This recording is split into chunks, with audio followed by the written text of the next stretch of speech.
This is CBC Here and Now.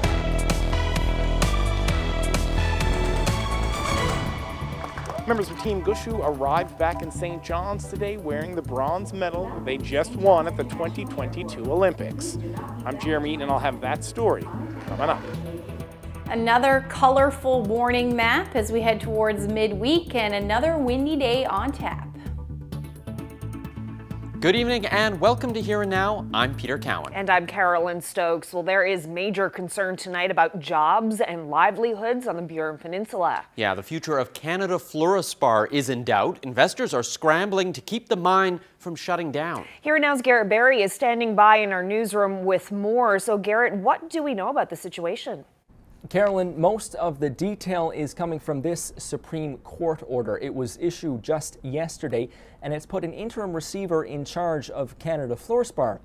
Basically, what that means is that accounting firm Grant Thornton has been given the keys to the St. Lawrence Fluorspar mines. Its job will be to protect and preserve the mine site and other associated property while a restructuring plan can be made. This all happened in part because major investors told the Supreme Court they feared the company was out of cash and just days away from going under. The company's mining operation in St. Lawrence employs about 260 people, and there is word tonight in the peninsula that many will be laid off. In some cases, we've got two incomes going into one family, and both of those are being lost. In other places, we've got single income families, and that income is being lost. So it's, to lose 60 to 70 people here lose their salaries. It's devastating, and we're hearing upwards of 200 employees are being terminated. They're not gone into insolvency, as we know. Our understanding is that no assets are going to be sold at this time, and they are searching for another buyer or more investment. So I guess right now the town itself is in a wait and see, hopeful attitude.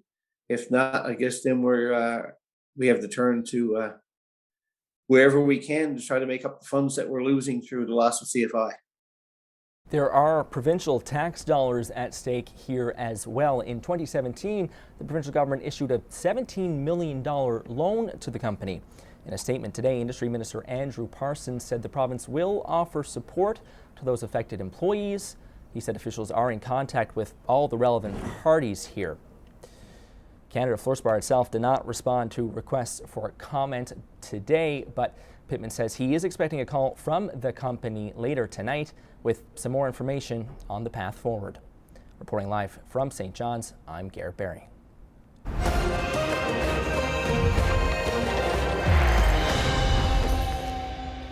Well, after spending 6 weeks away from home, the province's most prominent curlers have returned from the Beijing Olympics. Yeah, it was an emotional crowd of family and friends there to greet the bronze medal winners at the airport today. Here Now's Jeremy Eaton has more on their homecoming and what's next for Team Gushu. The last 6-7 weeks have been quite an adventure for our team, but it's always nice to come home and to get to see our kids and our wives. It's exciting. I've been looking forward to this for the last couple of days once our event was done, and yeah, it's just really nice to see them and hold them. Team Gushu says it's been a roller coaster of emotions since losing in the semifinals. But today, tears of joy. It's been a long journey, 16 years to get this opportunity again, 6-7 weeks since I've seen them. It's just a lot of time has passed, and I think we're appreciative for everything that they've done, and we're appreciative of everybody that came out here today. It was a great show of support. It was a special moment to be able to be on the Olympic stage with this team, especially after everything we've been through. I was just proud of the way the guys hung in there, and yeah, it's hard to put into words now. It's a really cool moment. Look! About 100 people, some carrying signs, some sporting Team Canada and Team Newfoundland and Labrador colors, showed up to welcome them home.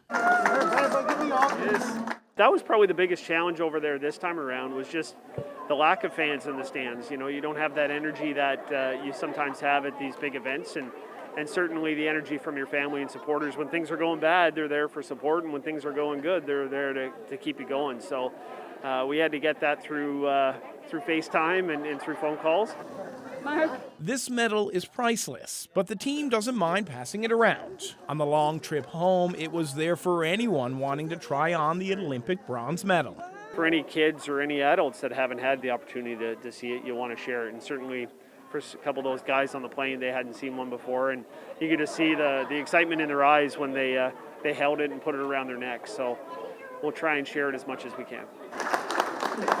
And there's no rest for these rock stars.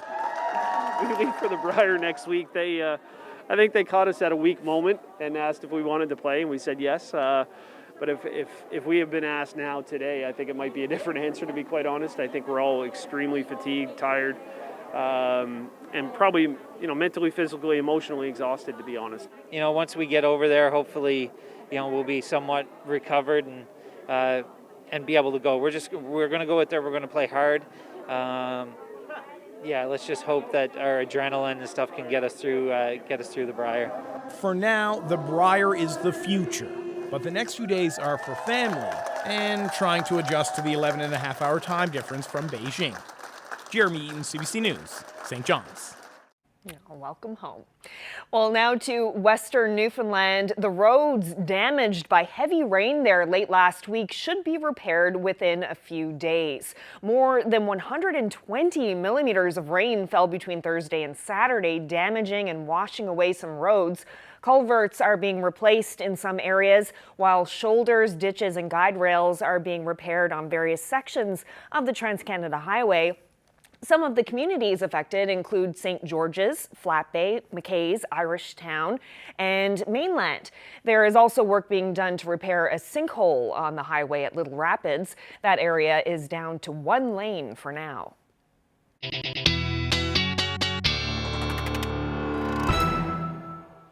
Pretty lovely day out there today. Saw some sunshine for parts of the province. We can thank a big ridge of high pressure for that. Let's take a look at what's going on out there across the board. Some colder air in place as well, particularly up across Labrador, Northern Peninsula. But temperatures today were fairly cold right across the board, actually, and pretty windy as well. Gusty winds somewhere between 40 to 50 kilometers per hour, a little bit stronger up across Labrador, 93 kilometers per hour for Nain. Now, as we head through the next couple of days, it is looking windy. Winds will ramp up as we head through the morning tomorrow. We're looking at gusts along the west coast between 60 to 80 kilometers per hour. Into the afternoon, most of the province should be, or at least most of the island should be seeing those wind gusts that high.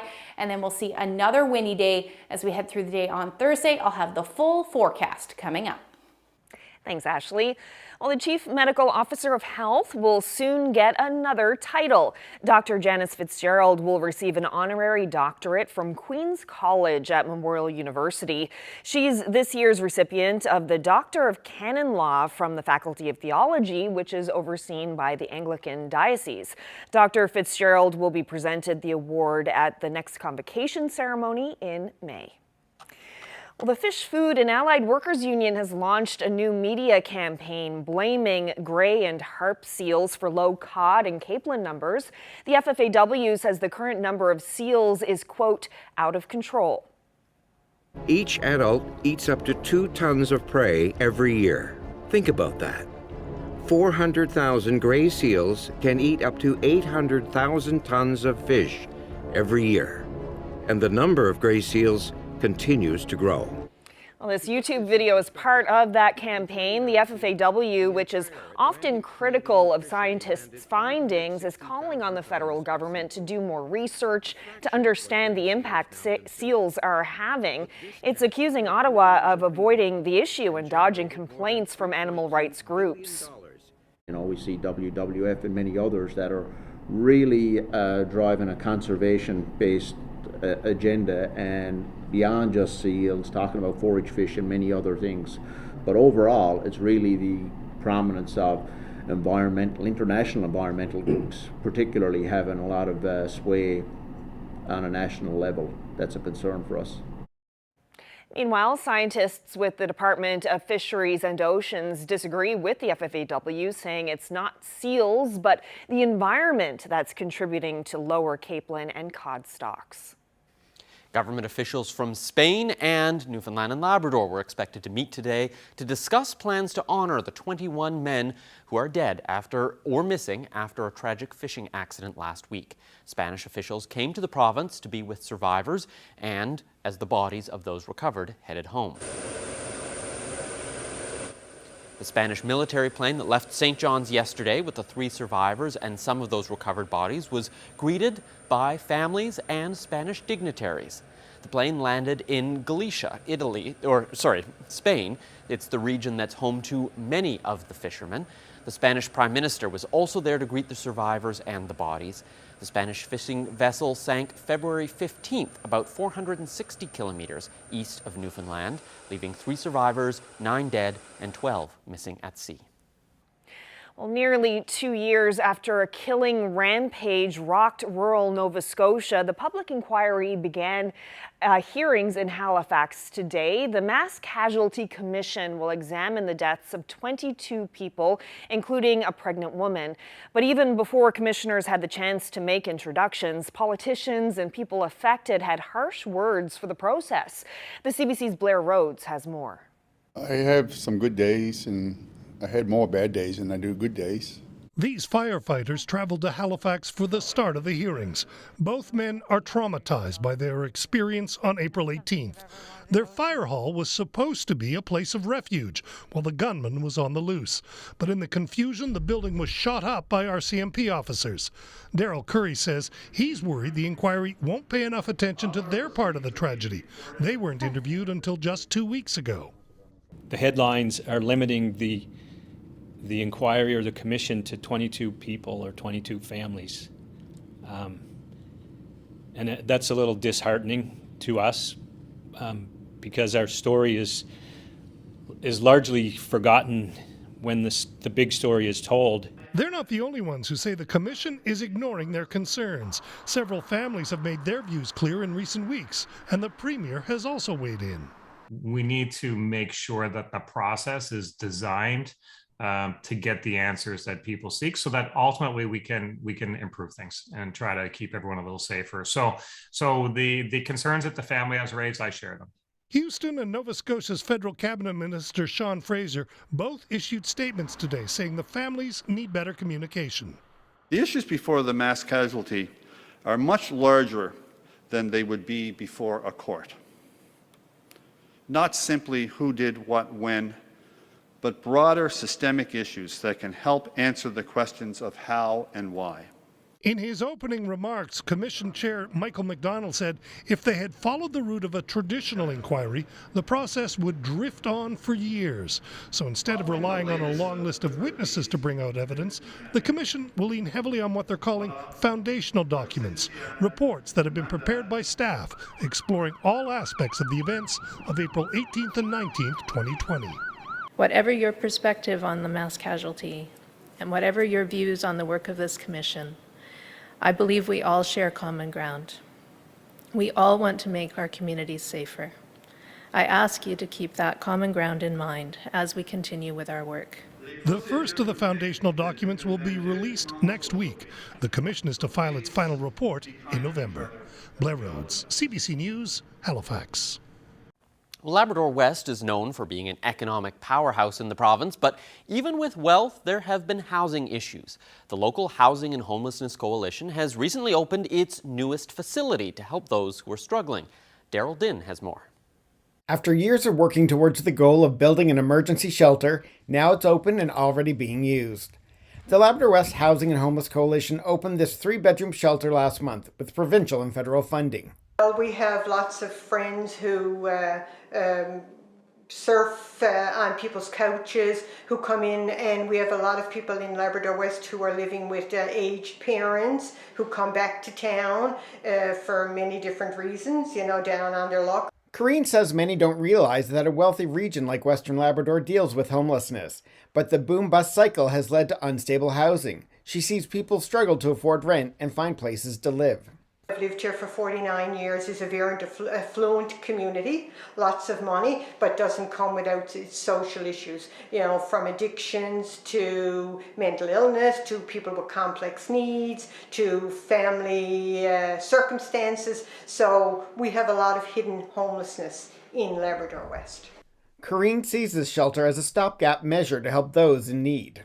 You know, the request came in for $185,000 for 3 rooms, this space that we're in today, for people that find themselves in a very difficult spot that really don't have anywhere else to turn. This particular shelter offers is support. So it's not just a housing unit, it is also support to help them move on to long-term and stable housing in the future. It's not just providing a temporary place to stay. Shelter support staff help the residents find permanent housing and help people look for jobs and other social services. The shelter is the second project for the Homeless Coalition in the decade it's been operating. Actually, yes, we opened a 10-unit apartment building called the Courtyard Place, which was for low-income families, and very successful and very vibrant, and actually apartments full since we opened it. The coalition only has funding for this place for 1 year, but hopes that with the facility now open, it'll get more funding to keep it going. Daryl Dinn, CBC News, Labrador City. Well, the federal government says Newfoundland and Labrador should introduce paid sick leave for all workers. Right now, businesses are only required to give workers 7 days, and they don't have to be paid days off. Labour and public health officials have pushed the province to bring in paid sick leave. Now, this province's representative in the federal cabinet is also calling on the province to step up. Seamus O'Regan is meeting with Labour ministers from across the country later this week. Really the sniffles. Maybe if I just brush that off and I can go to work, because I have no choice, because I got to pay the rent. I got to buy groceries. I'm not getting a paid sick day. People shouldn't have to make that choice. They shouldn't have had to before COVID. But most definitely the case has been made now. And the reason why we settled on 10 days is because we know that, more often than not, we're asking people to quarantine or self-isolate for 2 weeks. And that's roughly, for most people anyway, 10 working days. So, that was the number that we arrived at. Conversations with Minister Davis have been, nothing but cordial. Obviously, he's going to be a significant player, I think, at the conference that we'll have now on the 25th. This is item 1 on the agenda. There are a few other items that are quite important to workers on the agenda too. But, Newfoundland and Labrador is hardly a laggard here. Certainly I'd be chuffed if we move to the front of the pack, but we got to make sure it works out too. So that's all part of it. Now, the provincial minister wouldn't do an interview and remains non-committal about the idea. In a statement, Bernard Davis said discussions regarding paid sick leave across the country are ongoing. I look forward to speaking about this issue and other important matters.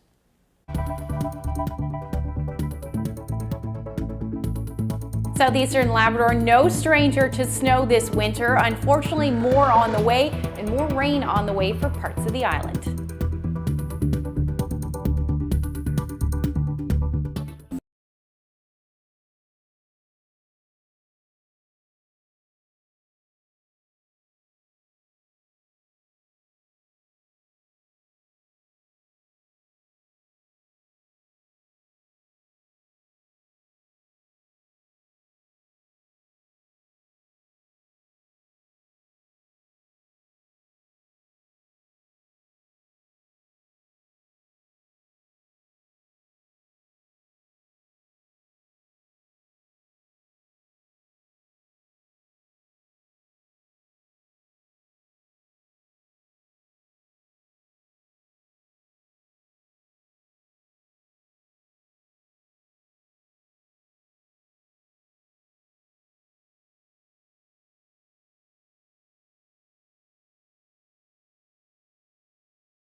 This weather update is brought to you by the Healthcare Foundation Home Lottery. Order tickets now at hcfhomelottery.ca. Well, actually, it was a beautiful, crisp day here in St. John's. We're moving into midweek now. Where are things going temperature-wise? Well, they're going back up. We've been talking about this roller coaster pretty much all week with the temperatures dropping today and on the climb as we head, or on the rise rather, as we head through the day tomorrow. Let's see where we sat though across the afternoon today for the island. Temperatures at 0 degrees that you're seeing there in St. John's was actually after midnight. The temperatures dropped as the day went on. -7 in Deer Lake today, -21 in Happy Valley, Goose Bay, and Nain sat around -25. Now we can thank a ridge of high pressure for that, some of that Arctic air sinking further south. And then we're watching the next weather maker. Some snow already moving through New Brunswick, and that is what is headed our way. That big mess of weather over Ontario is headed towards the province as we head through the night tonight and into tomorrow. Temperatures right now dropped back down to the minus double digits for the west coast. Gander sitting at -9 right now. Wind chill feeling more like -17, and then those temperatures up across Labrador again into the -20s. Still sitting at -25 for Nain with a wind chill of -41. Now winds not too bad right now, sustained anywhere from 9 to about 22, 23 kilometers per hour. We'll see a little bit of a lull, but as we head through the morning hours, that's when those winds are going to start to ramp up, particularly in the east. By the morning, we should be seeing those winds gusting between 20 to 40 kilometers per hour to the southeast, and the winds will begin to ramp up for the west coast tonight. Those winds will be out of the southeast for you as well, between 30 to 60 kilometers per hour, and then another cold night expected across Labrador. -27 for Lab City tonight and -30 for Nain. Now there are a number of warnings already in place. Northern Peninsula, southeastern Labrador under winter storm warnings, as well as a blizzard warning right along the strait there on the Labrador side. And then we're looking at a blowing snow advisory for the Cartwright area. And then they are wind and rainfall warnings for the west and south coast of the island. The wind warnings at this point just from Corner Brook through to the Rec House area, where you're going to see gusts, particularly in those areas that are prone to southerlies, and obviously the Rec House area around 100 to 110 kilometers per hour, and this will be through the day tomorrow. So let's time that out along with the winds. We'll see that snow move in tonight. Most areas for this pretty much western half of the island overnight should see some snow to start, and then that's when the winds will start to pick up as we get towards the early morning hours. This will quickly change over to rain, which will be heavy at times. We'll start to see some of those stronger gusts along with that, between 80 to 100 kilometers per hour as we get through mid-morning, and then snow the story for the Northern Peninsula as well as southeastern Labrador. Now that rain will work its way across the province, rather across the island, with those winds gusting between 80 to 100 kilometers per hour.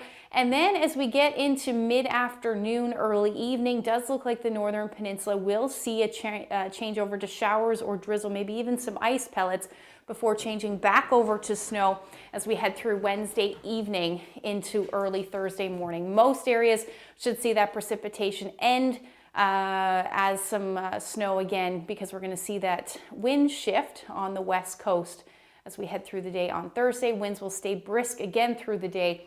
You're looking at 40 to 70 kilometer per hour wind gusts. Now, as far as snowfall amounts go, before the changeover for central, the west coast and the south coast, we could see upwards of 5, maybe 10 centimeters of snow. The Northern Peninsula is where we should see the most, between 30 to 40 centimeters, and then same thing for right along the strait there, southeastern areas of the Big Land. You're looking at between 15 and 30 centimeters of snow. Now, as far as rainfall amounts go, a good 20 to 30 millimeters is possible, except in those rainfall areas where we could see that between 30 to 50 millimeters. Higher elevations will see the most. Temperatures tomorrow expected to be between 6 to 7 degrees through the afternoon, 8 degrees through Gander, and then as we head towards the west coast, you're looking at similar forecasts. As far as temperatures go, St. Anthony looking at about 4 degrees by the time we get to the afternoon. Cartwright at -13, and then those temperatures up across Labrador. Cold around -18 for Lab City. Well, speaking of cold weather, this time next month, winter will be officially over, although Mother Nature may have something else to say about that. But if you're looking to squeeze in some more winter fun, CBC meteorologist Christy Kleimenhaga has some advice on the best ice. It's the most Canadian thing you can imagine, the old outdoor rink. And with our crazy Canadian winters, it can be hard to tell when ice conditions are just right, and it depends on the sport. A big factor is temperature. On an indoor rink, temperature is fine-tuned to the degree, with slightly colder ice for faster sports like hockey or speed skating, and softer ice for things like figure skating. Outside, of course, you can't control the temperature, but it does still make a big difference, and certain weather conditions are better than others. If it's really cold, the ice can get brittle, but too warm and it becomes too wet. When the warm weather comes in, it does soften it up and creates a few gouges and bumpy areas, so we definitely can deal with it getting a little warm, but once it gets to about +5 or above, it starts to really put some damage into the ice. Big swings in temperatures can also cause problems like cracks or ruts, and it's not just when you're strapping on the skates. Take outdoor curling. Even the smallest changes like snow on the ice can make or break your game.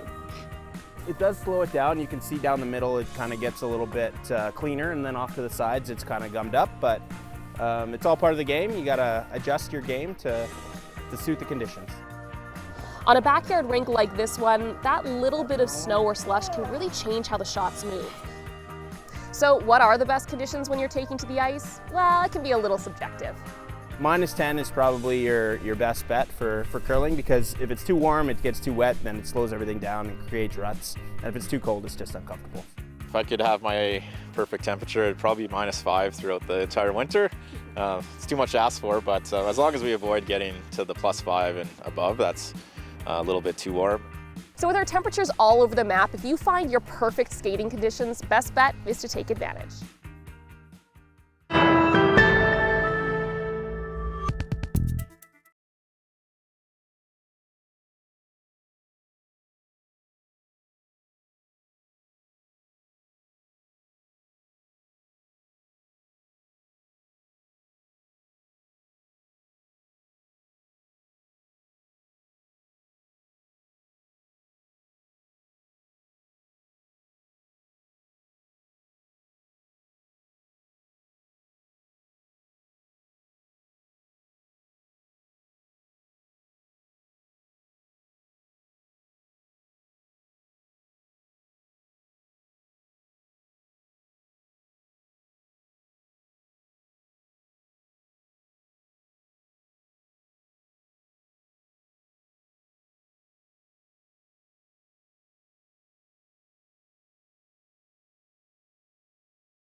The stories of St. Lawrence, told by one of the town's own. An earthquake had happened offshore.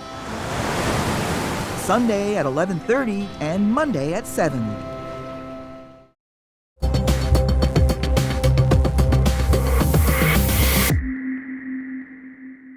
Well, it's almost the end of COVID restrictions, at least.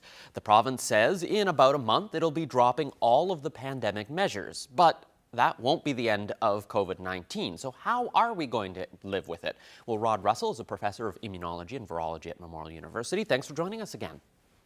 Good afternoon, Peter. Thanks for having me on. So what do you make of the timing? Do you think a month from now we're going to be ready to drop all the measures, the masking, the Vax Pass, all of it?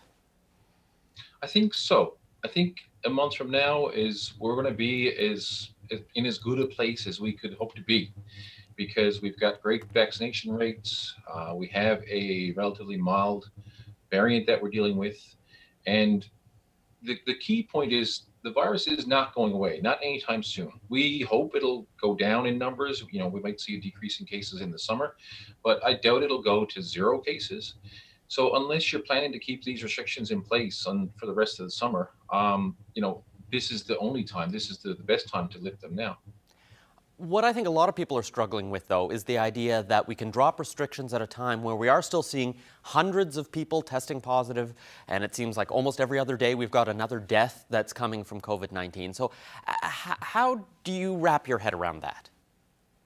Yeah, that's hard, right? Because, I mean, nobody wants to see deaths. Nobody wants to see death rates going up. This is horrible. The hospitalization rates are low, and that's really what we were doing the restrictions for, right? The idea from the beginning was to keep from overloading the healthcare systems, and clearly that's not happening now. So again, there's this balance there now, and I think this is how it normally is with influenza as well, right? You have to have some level of tolerance that you're going to accept a certain level of infection and sickness due to these diseases, because we can't keep locking down forever. And it's unfortunate for those vulnerable people, and clearly they have to live a different way than other people. But you know, it's clear that we have to learn to live with this, because it's really not going away.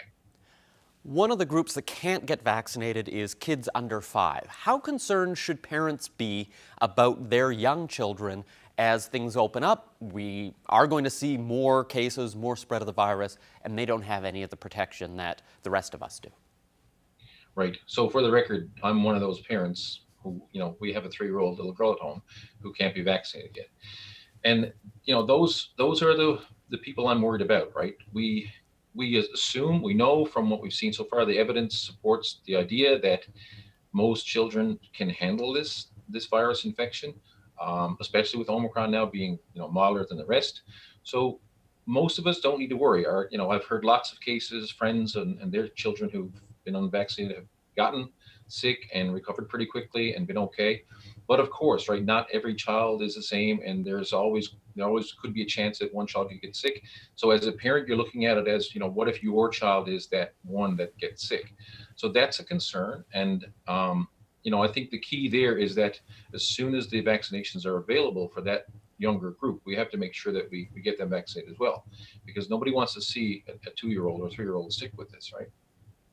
Every time it seems like we're getting near the finish line, a new variant seems to pop up and change things. How likely do you think that is this time around? It's as likely now as it was in all the previous times. These variants come up randomly. You know, the more time the virus has to mutate, the more infection we have, the more chance you're going to have another variant. So the chance that we'll have another variant is pretty high. Every virologist I've talked to in the last few weeks is referring to the next variant, because we all assume there will be another one. The question is not whether there will be one. The question is, what will it look like? So we hope that it will keep on this path toward less severe.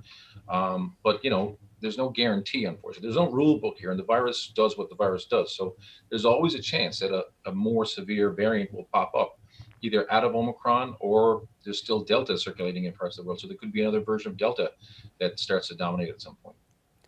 So with that in mind, what could we and should we be doing now to prepare ourselves for that? Right. So the key there is to keep vaccinating. We are in the situation we're in. We're able to open up again now because we have, such great vaccination rates, especially here in the province.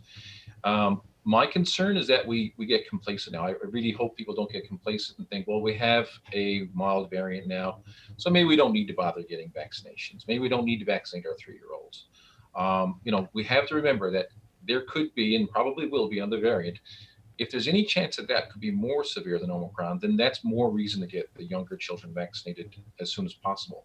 And older individuals should get boosted when they can.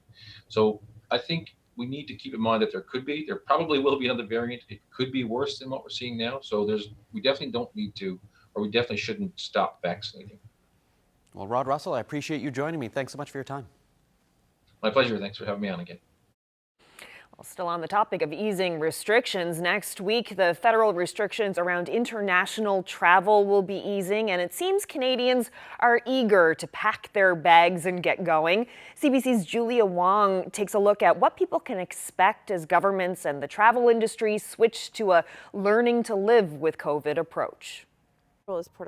Kelly Bergquist is a world wanderer, and she is not letting COVID-19 get in her way. I would wear a mask forever if I have to, just to be able to travel.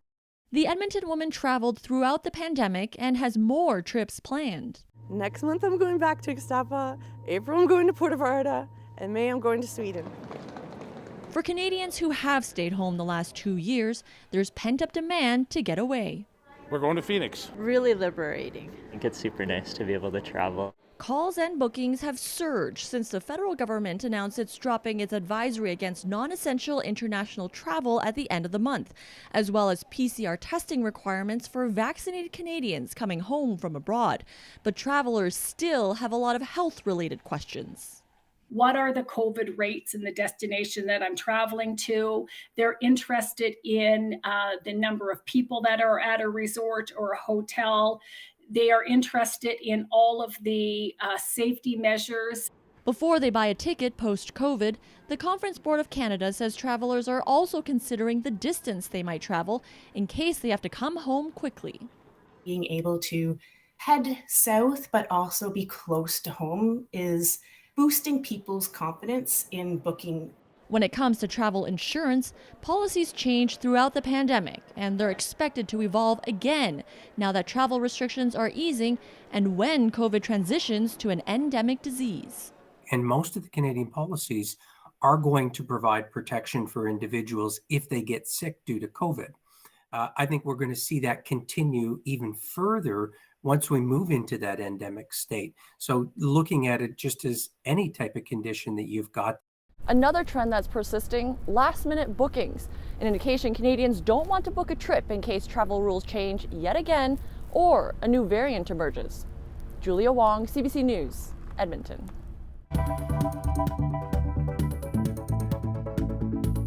It really does explore those really hard-hitting topics that sometimes might be uncomfortable to talk about, but it's to also serve as a teaching and a learning curve so that we can understand why we hold these values.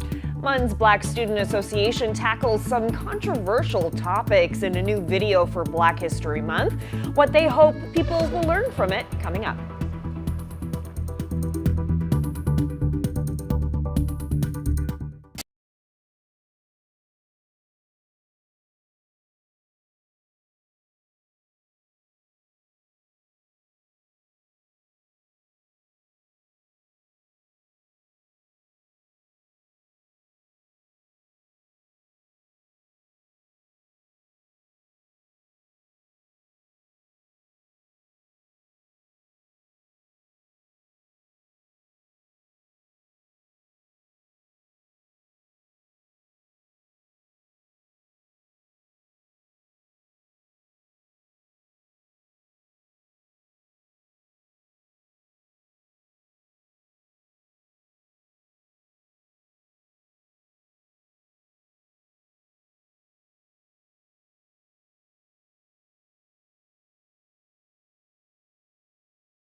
The Black Student Association at MUN has put together a video for Black History Month that explores the different points of view of some young people in the Black community in St. John's.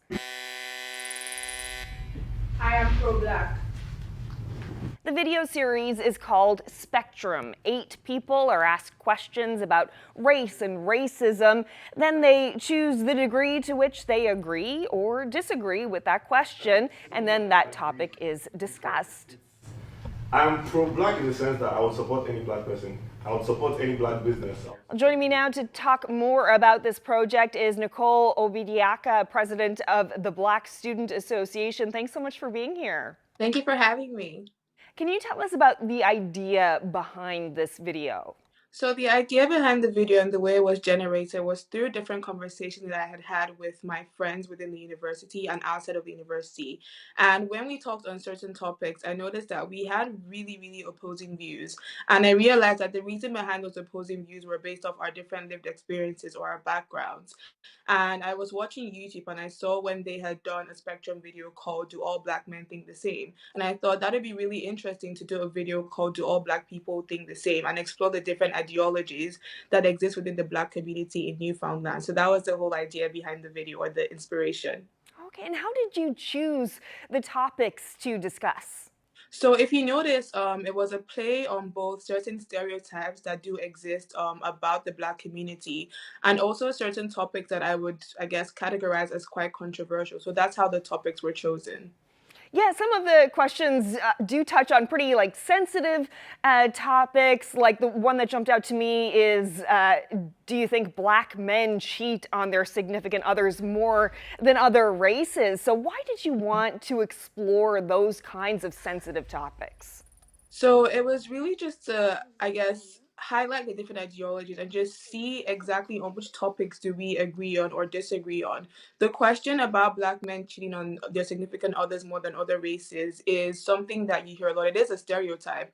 So I wanted to gauge what the Black men in the video actually think about the stereotypes, whether they do align with them or whether they disagree, and why exactly they chose that stance.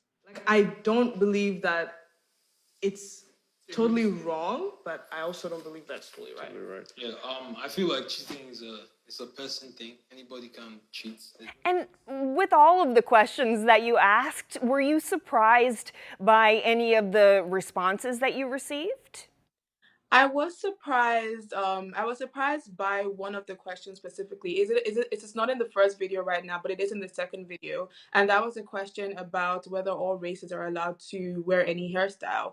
And it was really interesting because that's when I realized that even people within the Black community don't even necessarily know the history behind why braids is such a controversial topic. So it was really interesting to see that. And it was, I guess, a teaching experience for even those within the Black community as well on why that's such a controversial topic.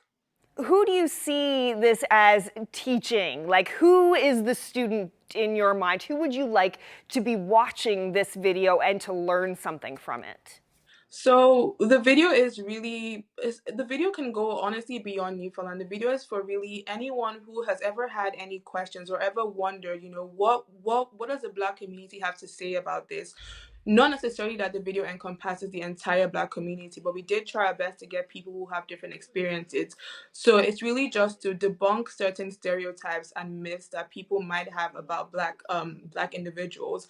And it's really also to serve as a point of education to highlight why we hold certain values so dear to our hearts, because sometimes it might be misunderstood as to why we take certain topics or issues so seriously. But when you get to learn the history, the stories, the experiences, how it affects individual people, I feel like it'll really help you to understand a bit more on why we've chosen certain stances and why we advocate for them so heavily. What's next for this series? You say there's a part 2 that's about to be released? Yes. So the part 2 it really touches on, I guess, different topics. One of which that I can recall right now is, like I already said, about braids or different hairstyles. And another topic that it touches on if all races are allowed to use the N-word. And that includes us as Black people, if Black people are allowed to use the N-word. So it really does explore those really hard-hitting topics that sometimes might be uncomfortable to talk about, but it's to also serve as a teaching and a learning curve so that we can understand, like I said, why we hold these values. Well, Nicole Obiodiaka, thank you so much for this. Really appreciate it. Thank you. Thank you for having me. And you'll be seeing more of Nicole on Here and Now over the coming weeks. Starting next week, we're bringing you a new segment called Herstory, inspiring Black women in Newfoundland and Labrador. Nicole speaks with some of the province's most influential Black women about the life experiences that shaped who they are today.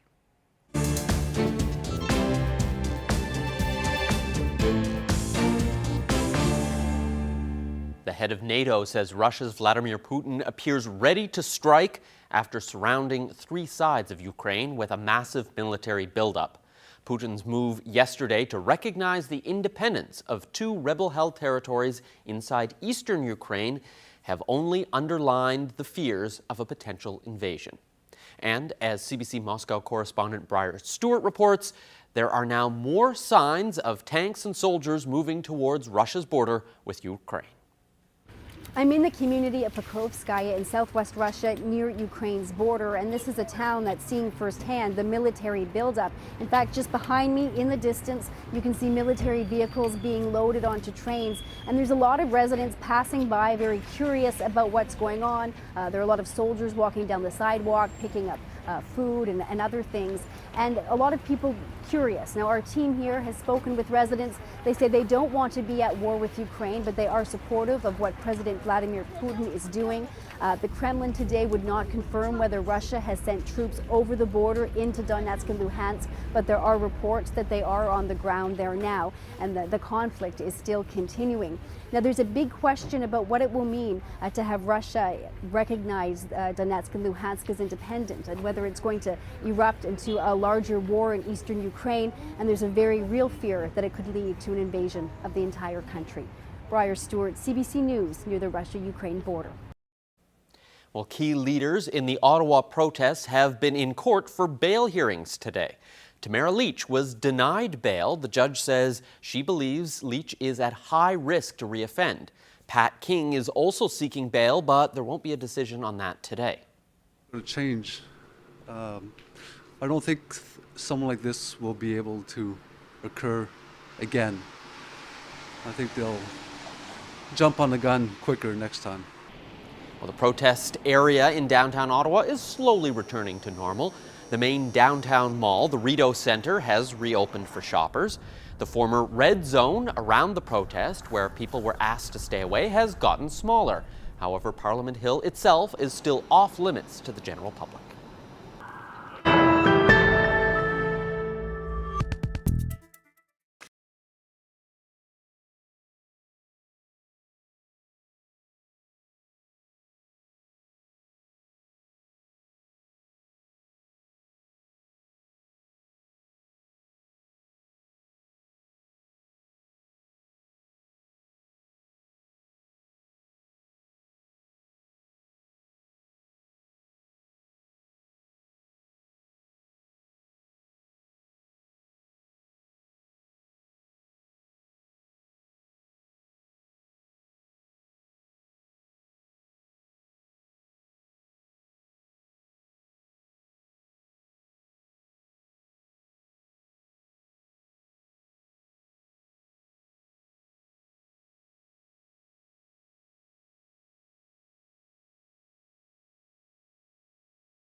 All right, so more yo-yoing temperatures on the way. We're heading for an upswing tomorrow, right?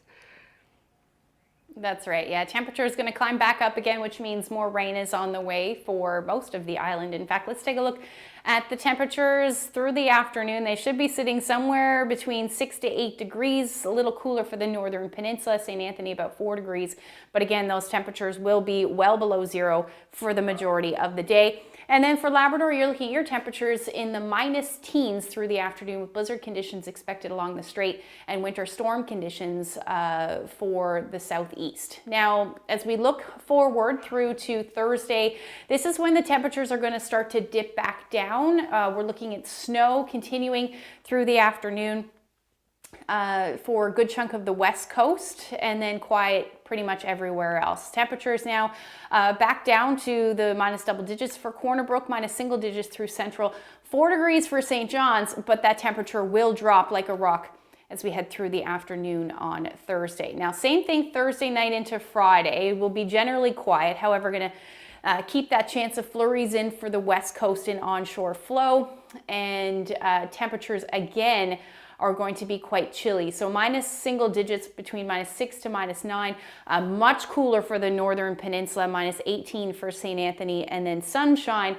and temperatures in the minus 20s for Labrador. Now, as we head through the weekend, looking at a chilly weekend, minus single digits, more winter-like than we've been seeing. Saturday, the potential for some flurries. There is an area of low pressure that looks to track south of the province, but we could still see some flurry activity, mainly for eastern areas of the island. Sunday, looking at some flurries to start, and then clearing skies as the day goes on. So a little bit of sunshine in play. For central Newfoundland, same cool down with temperatures in the minus single digits, with flurries through Sunday and some sunshine as well. And then for central Labrador, those temperatures into the minus teens by Sunday evening. We're looking at dropping, or rather temperatures will drop back down to the minus 20s, even minus 30s for western Labrador through the weekend. Take a look at this great shot. I just love this photo. Cabin in the woods after the storm.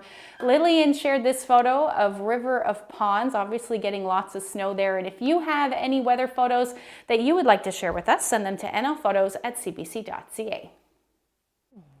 Pretty as a postcard. Well, as we wind things down now, we want to introduce you to a Fredericton man who isn't your typical TikTok star. A 69-year-old grandfather has racked up tens of millions of views and nearly 800,000 loyal followers. He's found fame with his amateur bartending videos, and he takes requests. Have a look. And that's a Kit Kat milkshake. Well, I started off, I'm going to say it's a year ago. We started off in February last year, just making cocktails. We were just going to do some online cocktails, and, you know, no expectation that it was going to go anywhere. My son and I get together, my son David, he introduced me to TikTok, some of the videos. He said, you know, we should try this. And lo and behold, had no idea where it was going. That's a whiskey sour. That is a peanut butterfinger milkshake. And that's the grasshopper cocktail. Wow. That's a lot of cocktails, a lot of creativity there. I'm getting thirsty. It should be Friday night. Well, Peter, just quickly before we go, some people may have noticed that there were no COVID numbers on the show tonight. Right. Some people were probably either very happy with that or were wondering where they were. But that's because the province is scaling back the number of COVID updates they do. We're now only getting numbers on Monday, Wednesdays, and Fridays. Today's Tuesday, so there's no update. And we are expecting that this week's COVID briefing is going to normally be on Wednesday, but they announced this morning they're moving it to Thursday. So that's the next chance we'll get to hear from Dr. Janice Fitzgerald and Health Minister and Premier. Lots of changes coming all the time. Thanks for that, Peter. And thanks to everyone at home for joining us tonight. Have a great night.